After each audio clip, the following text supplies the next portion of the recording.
Good afternoon guys. Ayan po, update po tayo kasi tayo mamasyal kasama si Mrs. Punta tayo sa The Rolling Hills na sinasabi nila sa Ramon. Kaya samahan niyo po kami. At ayan guys, papunta na po tayo doon sa ating pupuntahan. Andito na po tayo sa Alicia Jollibee. Papasok po tayo dito. Dadaan pala kami dito sa Taman upang maghulog po para sa bata. At ayun na nga, inaantay ko si Mrs. para matapos po ang proseso. Bago pala yan ay dumaan din po pala kami sa Iselco para magbayad ng kuryente. At ayan na guys, palabas na po tayo dito po sa papuntang San Mateo Road. At ayan na po, babaybayin na po natin. At ayan na guys, nasa kalagitnaan na po tayo ng San Mateo Road at ng Alicia. Bago tayo pupunta sa ating pupuntahan ay naisip mo namin munang pansit batil patong ni Mrs. At ayan na guys, tayo ay magpansit batil patong sa Gracin sa San Mateo. At ayan na guys, sarap balik-balikan talaga itong Gracin pansit batil patong dito sa San Mateo, Isabela. At ayan guys, ano na ating gagawin? Kain na tayo guys. At ayan na nga, tayo tapos ng kumain, tayo na aarangkada na sa ating destinasyon. Along the highway na po tayo ng San Mateo papuntang Ramon. Pag galing tayo ng San Mateo, kailangan nating lampasan itong papuntang Magat Dam na daanan upang marating po natin ang ating destinasyon. At ito na nga guys, ito na, paloob na po tayo sa ating pupuntahan dito po sa may gasolinahan po niyan. Ayan po, kita nyo naman po yan. At ayan na guys, malapit na po tayo sa katotohanan. Ayan na po yung irrigation. Ayan guys, malapit na po tayo. Meron po tayong babayaran dito na 20 pesos per head. Ayan po sila. At ayan na guys, tinatahak na po natin ang The Rolling Hills na sinasabi nila. Talagang mamamangha ka sa yung makikita dito. Talagang enjoy na enjoy ka talaga. Kaya't ano pang inaantay nyo guys? Mag-set na kayo ng araw para pumunta kayo dito. Talagang hindi kayo magsisisi dito. Napakaganda talaga ang lugar nito. Kaya pala napakaraming mga tao ang mga pumupunta dito para po ma-experience nila ang kakaibang pakiramdam. Kaya tara na guys, let's go! Grabe yung experience namin ni Mrs. dito.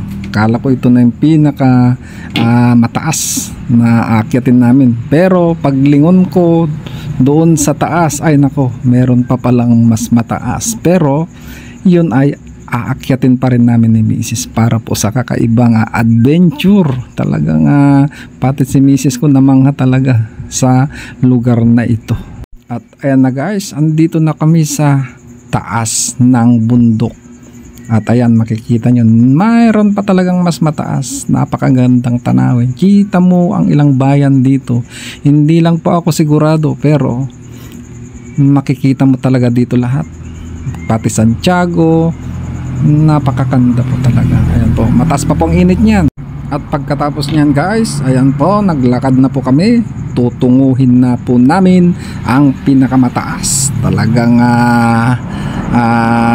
laban lang, laban ang paa. Talagang tagaktak ang pawis dito. Walang sinabi yung 1,000 step dito. Successfully, dito na kami sa pinaka taas.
At ayan na nga.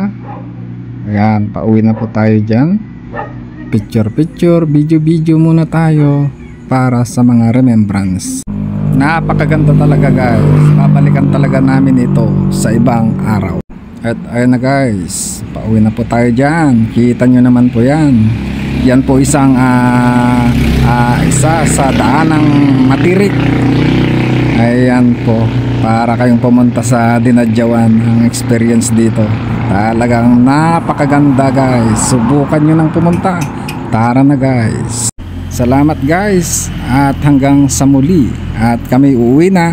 Dadaan pa po kami ng Robinson at bibili ng ulam para po sa bahay. God bless po sa lahat.